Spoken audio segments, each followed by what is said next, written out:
Sri சிவார்ப்பண கோசேவா trust கோஆஸ்திகா மற்றும் viewers எல்லாருக்கும் நமஸ்காரம். இன்றைய தினம் பாடல் பெற்ற ஸ்தல வரிசை அடிப்படையில் நம்ம இருக்கிற கோவில் திருவடி சூலம் சிவன் டெம்பிள். நமஸ்காரம் ஜி. ஹர ஹர நம பார்வதி பதையே, ஹர ஹர மகாதேவா. சுவாமி இங்கே திருஞான சம்பந்தரால் பாடல் பட்ட தொண்டை நாட்டு திருத்தலம். இது சுவாமி இங்கே ஸ்வயம்பு மூர்த்தி. சுவாமி ஸ்வயம்பா உருவாகி 3000 வருஷம் ஆகுது. இங்கே கோவில் அதுக்கப்புறம் பல்லவர் காலத்தில் கட்டப்பட்ட கோவில்.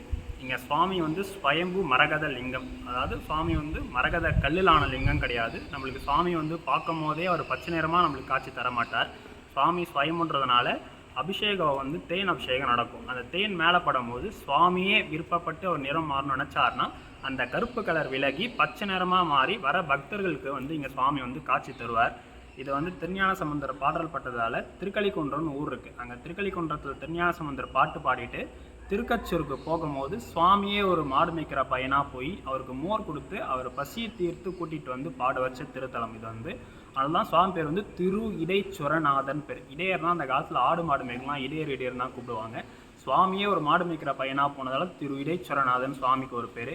சுவாமிக்கு இன்னொரு பேர் ஞான புரீஸ்வரர் அப்படின்னு சொல்லுவாங்க.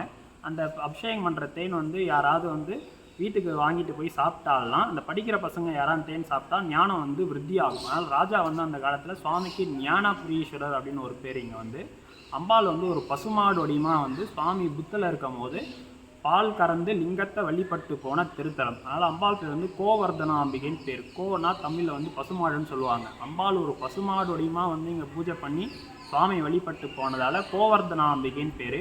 அம்மனுக்கு இன்னொரு பேர் இமய மடக்கொடியம்மைன்னு பேர். இமயன்னா இங்கே மலை.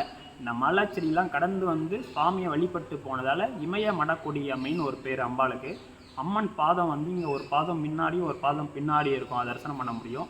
ஏன் அந்தமாரி இருக்கும்னா திருஞான சம்பந்தர சுவாமி போய் கூட்டிகிட்டு வர போகும்போது அம்பாள் சொல்லிட்டு தான் போவார். இதுமாதிரி திருஞான சம்பந்தர் வராரு, அவரை போய் நான் கூட்டிகிட்டு வரேன்னும் போது சுவாமி நீ வரக்கூடாது இங்கேயே நில்லுன்னோடனே சுவாமி பேச்சை கேட்டு அம்பாள் இங்கே அப்படியே நின்றுவாங்க. அதெல்லாம் அம்பாள் நடந்து வர கோலத்தில் நம்மளுக்கு நடந்து வர மாதிரி காட்சி தருவாங்க. சுவாமி ஏன் நீ இருக்க சொல்லுவார்னு பார்த்தீங்கன்னா சீர்காழில் திருஞான சம்பந்தருக்கு பால் கொடுப்பாங்க அம்பாள். அப்போ நீ ஒரு தாய் ஸ்தானத்துலேருந்து பால் கொடுத்துட்ட, நீ எந்த மாறு விஷயத்தில் வந்தாலும் வரது என் தாய் தந்தை அப்படின்னு திருஞான சம்பந்தருக்கு தெரிஞ்சிடுச்சுன்னா நான் போகிற காரியமே எனக்கு இதுவாகிடும்னால நீ நில்லுன்னோடனே சுவாமி பேச்சு கேட்டு இங்கே அம்பாள் அப்படியே நின்றுவாங்க. இங்கே திருஞான சம்பந்தர் 11 பாட்டு பாடியிருக்காரு. சேக்கிலியார் 4 பாட்டு பாடியிருக்காரு. கௌதம ரிஷி சனத்குமாரெலாம் இங்கே சுவாமியை பூஜை பண்ணி வழிபட்டு போன திருத்தலம். இது இந்த கோயிலோட ஸ்தல விருட்சம் மகாவில்வம். வில்வம் பார்த்தீங்கன்னா பொதுவாக 3 இலை தரிசனம் பண்ணியிருக்கலாம். பெரிய பெரிய கோவிலில் 5 இலையை தரிசனம் பண்ணியிருக்கலாம். இந்த கோயிலில் நீங்கள் 1லேருந்து 13 இருக்குது என்கிட்ட போகலாம். ஒரு இலையில் 13 இதழ்கள் இருக்கும். அந்த மகாவில்வத்தில் என்ன ஸ்பெஷல்னு பார்த்தீங்கன்னா வில்வக்காயே இது வரைக்கும் காய்ச்சதே கிடையாது. அதுதான் மகாவில்வத்துக்கே இங்கே ஸ்பெஷல். எல்லா வில்வத்துலேயும் பார்த்தீங்கன்னா அந்த வில்வம் காய் காய்ச்சாவே தொங்கும். ஆனால் இந்த மகாவில்வத்தில் மட்டும் பார்த்தீங்கன்னா வில்வக்காயே காய்ச்சது கிடையாது. நம்ம கோயிலோட ஸ்தல விருட்சம் மகாவில்வம். இது இங்கே ரொம்ப தரிசனம் இதுவாக இருக்கும். சுவாமிக்கு தேன் அபிஷேகம் அப்படின்னு பண்ணணும்னு ஆசைப்பட்டால் காலைல 8 மணிக்கு தேன் வாங்கிட்டு அபிஷேகம் பண்ணும்போது அந்த நிறத்தை தாராளமாக தரிசனம் பண்ண முடியும்.